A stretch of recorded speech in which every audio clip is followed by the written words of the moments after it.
Si el emperador hubiese sido capaz de establecer en Italia un gobierno fuerte, la eliminación de los godos se hubiera podido realizar sin resultados perjudiciales, pero jamás el exarca de Ravenna fue dueño de todo el país, ni capaz de defender sus fronteras contra los ataques. Los longobardos, lombardos, la última gran oleada de germanos conquistadores que había de inundar el imperio romano, se propagó en Italia bajo su rey Albuino, 568, y se estableció de modo permanente en el país. Poco bueno puede decirse de esos fieros bárbaros arrianos en la primera etapa de su historia, pero, como todos los germanos, poseían los rudimentos de la disciplina y una cierta honestidad, y si las fronteras italianas hubiesen estado guardadas por las lanzas godas, los longobardos hubieran sido derivados a la península balcánica y entonces la faz de la historia hubiera recibido un aspecto distinto. Con una población en gran parte germánica establecida en el este balcánico, la cuestión de Oriente hubiera acaso tenido problemas distintos y más fáciles de resolver. Las ambiciosas guerras occidentales de Justiniano fueron llevadas a cabo por un Estado que nunca se vio libre del azar y de la humillación.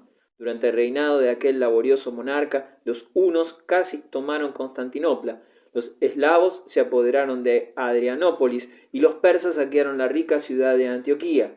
El gobierno, que estaba preparándose para enviar un ejército a España y que hasta acariciaba gigantescos proyectos relativos a Galia o a Britania, no podía proteger la más pequeña aldea balcánica contra las devastaciones de los bárbaros. Cuando todos los esfuerzos hubieran debido concentrarse en la propia defensa, se derrochó mucho infructuosamente en aventuras distantes que ocasionaron, si Procopio es digno de crédito, una pérdida de 10 millones de vidas solo en Italia y en África. Y así, Justiniano, al morir en 565 a la edad de 83 años, dejó su imperio más pobre, más débil y menos romano de lo que era cuando subió al trono 38 años antes. Parece que la chipriota Teodora tenía una visión más certera de las necesidades de la situación política que su marido de habla latina. Comprendió que la fuerza del imperio oriental dependía del grado en que pudiese disponer de los recursos de Asia Menor, de Siria y de Egipto, y que las conquistas en Occidente no eran capaces de compensar al gobierno de Constantinopla la pérdida de las mesetas anatolias, de las cosechas egipcias y de la riqueza y las brillantes aptitudes de los sirios.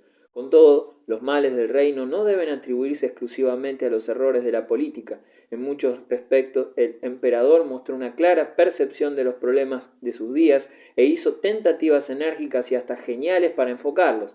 Habiendo comprobado la debilidad de los bárbaros en las operaciones de asedio, cubrió sus dominios asiáticos y hasta los europeos de castillos fuertes y líneas de defensa. Como los ejércitos eran costosos y el dinero difícil de recaudar, intentó cuantas estratagemas podía sugerir la diplomacia para adular, para dividir o para destruir a sus adversarios. A ciertos bárbaros les pagaba tributo regular, a otros los enrolaba como federados en su ejército, o los abrumaba con una hospitalidad suntuosa o con ricos regalos.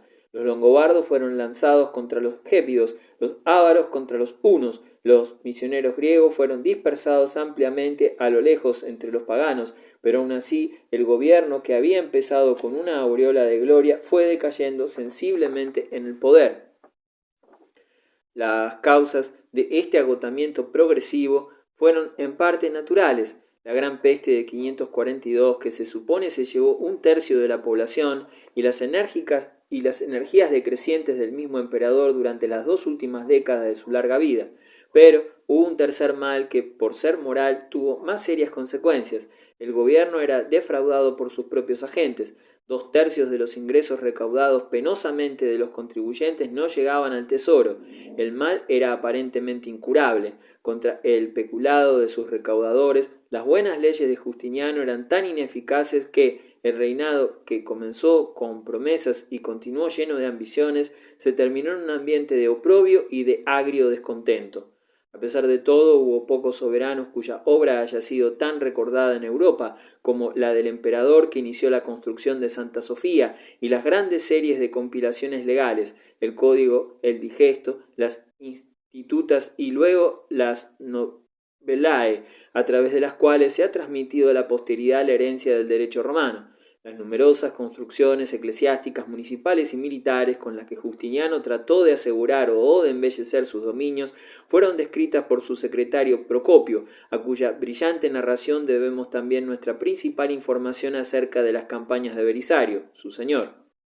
Muchas de esas construcciones han desaparecido, pero subsisten bastantes en Europa y en el Asia Menor anterior para impresionar al viajero por su grandeza y por su fuerza. Los mosaicos de Ravenna son famosos.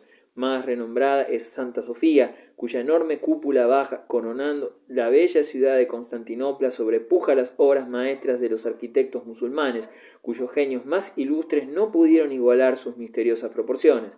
La sistematización definitiva del derecho romano por Justiniano ejerció una inmediata y continua influencia en Oriente y en aquellas regiones de Italia que habían continuado dependiendo de Bizancio.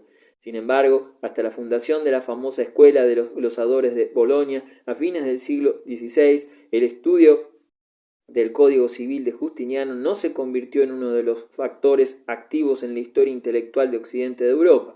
Desde aquel momento sería difícil superestimar su fuerza como elemento modelador de la vida intelectual, social y política. El derecho romano traducía las ideas de una sociedad más civilizada y madura que la de Occidente de Europa en la Edad Media. Era una sociedad que había llegado a desarrollar conceptos claros y precisos sobre la propiedad y la posesión, sobre el derecho de familia y la santidad de los contratos, y que había llegado a mirar la ley como un sistema razonado e inteligible adaptado a las necesidades de toda la humanidad.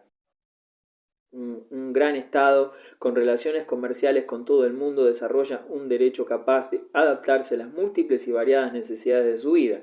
Así, el derecho romano, influido por la filosofía, respondía a la realidad. Se había formado no tanto mediante la legislación como por la costumbre y por las respuestas de los jurisconsultos acerca de casos reales o imaginarios que se sometían a su dictamen, y de este modo, cuando la Europa occidental salía de la oscuridad medieval, encontró en el Corpus Iuris Civilis de Justiniano la revelación de cuán grande había sido la civilización europea anteriormente y de cómo podía volver a serlo. El fermento que esto dejó en las inteligencias fue inmenso. ¿Acaso podría encontrarse una pálida analogía de aquel acontecimiento en la influencia excitadora que ejercieron en una etapa más tardía de la evolución humana, el contrato social de Rousseau o el origen de las especies de Darwin? Todo esto, sin embargo, era cosa del futuro. Por el momento, la vida del espíritu en el Imperio del Oriente no era legal, sino teológica. El concilio de Nicea había fracasado en el intento de extinguir la curiosidad del mundo griego en relación con el difícil problema de la encarnación. Otros problemas relacionados con este profundo misterio se ofrecían a algunas mentes ingeniosas y hallándose mezclados con las pretensiones de sedes rivales o unidos a las inclinaciones de las distintas razas, excitaban las más terribles e intolerantes pasiones. Si Nicea había afirmado la divinidad de Cristo, había quedado pendiente de ulterior examen la delicada cuestión de determinar en qué forma la divina sustancia se relacionaba con la naturaleza humana. ¿Había dos naturalezas o una? ¿Era María la madre de Cristo humano solamente o a la vez del humano y del divino? En el siglo V nada fue discutido con más pasión que este problema de la naturaleza singular o dual de Cristo, o que la fórmula con la que esa unión de naturalezas podía ser expresada correctamente. La controversia duró hasta mucho después que sus protagonistas, Cirilo de Alejandría y Nestorio de Constantinopla, bajaron al sepulcro influyendo en los debates de 4 concilios de la Iglesia, e incluso después que el de Calcedonia se hubo decidido bajo la influencia conjunta del Papa y del Emperador por la naturaleza dual, en 451, dicha controversia continuó envenenando a los pueblos impresionables del Oriente. Resultaba que, por muy ortodoxo que el emperador tratase de ser, se veía obligado, si orbitaba con prudencia, a tener en cuenta la gran masa de la opinión monofisista, o sea, en favor de la naturaleza única de Cristo, que existía en Constantinopla, en Mesopotamia, en Siria y en Egipto. Algunos emperadores buscaron fórmulas de concordia, otros, como Anastasio, hicieron una política de tolerancia. Ningún estadista hubiera podido ser indiferente a un problema que llegaba a excitar la peligrosa multitud del hipódromo y que amenazaba con la ruptura del imperio. Justiniano era un fanático ortodoxo contra el cual podría recordarse que no solo clausuró las escuelas de Atenas y acalló la voz de la filosofía en el mundo griego, sino que pasó los últimos años de su vida en estériles especulaciones teológicas y reprimiendo duramente la herejía. Pero la teología era una materia en la que la bella Teodora tenía sus opiniones particulares, sus simpatías eran monofisistas, sus intereses orientales, su sentido político se inclinaba hacia una inteligencia teológica con los movimientos que desafiaba la persecución y que ganaba constantemente adeptos entre los pueblos del este. Justiniano atendió los consejos de su esposa y se otorgó a los monofisitas una cierta medida de tolerancia, y para satisfacción del partido antirromano, un infortunado obispo de Roma, cautivo, fue obligado en un concilio de Constantinopla a condenar ciertas tesis que habían recibido la aprobación del odiado concilio de Calcedonia. Podía parecer prudente que Justiniano tratase de soldar las grietas que la herejía había abierto en la mitad oriental de su imperio, pero tales grietas siguieron subsistiendo y ensanchándose continuamente, debilitando el sentimiento de fidelidad a Constantinopla, más especialmente en Egipto y en Siria, y preparando acaso el camino para la conquista sarracena, llegando a ser la separación tan definitiva que en Egipto la iglesia copta todavía se apoya en la vieja roca de la fe monofisita. A Justiniano estuvo reservado ofrecer un mundo admirado y en un gran escenario los dos espectáculos todavía no combinados hasta entonces, del absolutismo romano y de la tiaria eclesiástica. Fue, dice Agatías, el primero de los emperadores romanos que se mostró con sus palabras y con sus hechos el primer dueño absoluto de los romanos, pero un hombre tan receloso, tan vano e irresoluto, un hombre para el que no había empresa demasiado grande, ni detalle demasiado pequeño, superstición demasiado absurda, ni cuestión insignificante o remota, no puede despertar admiración. A pesar de haber poseído infinitos recursos de habilidad y de astucia, parece haber carecido de las altas cualidades del estadista, la voluntad enérgica, el verdadero sentido de la proporción, la capacidad de tomar decisiones desagradables. Pocos hombres cuya personalidad es tan vacilante llenan un espacio tan grande de la historia. Cuando por un momento nos situamos detrás de él en los caminos del pasado, nos parece contemplar las sombras de la noche luchando con el crepúsculo sangriento de la Roma imperial. Capítulo 13. El Islam. Hemos llegado ahora a un punto de la historia europea que viene a complicarse con las victorias de la religión musulmana. Durante los 6 primeros siglos de la era cristiana, ningún estadista de Europa tuvo ocasión de recordar la existencia de Arabia. Era un país de misterio, que tenía algo de comercio con Siria y con Egipto, y que contribuía con algunos mercenarios a los ejércitos bizantinos y persas, pero, por otra parte, tan remoto e inhospitalario como el helado norte. Nada digno de ser mencionado procedente del ardiente desierto podía perturbar los bazares de Damasco o de Alejandría. La sociedad árabe seguía en la etapa tribal y los beduinos de ojos de halcón podían esperarse que siguieran robándose y matándose unos a otros hasta el día del juicio. En ninguna parte existían vestigios de un estado árabe, de un ejército regular o de aspiraciones políticas comunes. Los árabes eran poetas, soñadores, luchadores, comerciantes, no eran políticos.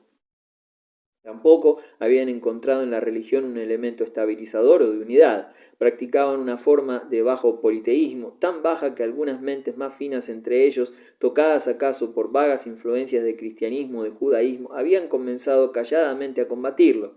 En la principal mezquita de la Meca, su mercado más importante, solo a 50 millas del camino del Mar Rojo, parecían adorar una piedra negra llamada la Kaaba. Tales eran las impresiones que producían las poblaciones de Arabia en el año en que Heraclio, el emperador bizantino, terminaba sus guerras persas. 100 años más tarde, esos oscuros salvajes habían alcanzado para ellos un gran poder universal. Habían conquistado Siria y Egipto, habían dominado y convertido a Persia, se habían enseñoreado del Turquestán occidental y de parte del Penjab, habían arrancado África a los bizantinos y a los bereberes, España a los visigodos, y en Occidente amenazaban a Francia, así como en Oriente a Constantinopla. Sus flotas, construidas en Alejandría o en los puertos sirios, cruzaban las aguas del Mediterráneo, saqueaban las islas griegas y desafiaban el poderío naval del imperio bizantino. Sus éxitos fueron obtenidos tan fácilmente, solo habían ofrecido seria resistencia a los persas y los bereberes de las montañas del Atlas, que a principios del siglo VIII ningún obstáculo eficaz podía oponerse a su carrera victoriosa. El Mediterráneo había dejado de ser un lago romano, y en Europa los estados cristianos se veían obligados a hacer frente al reto de una nueva civilización oriental, fundada en una nueva fe igualmente oriental.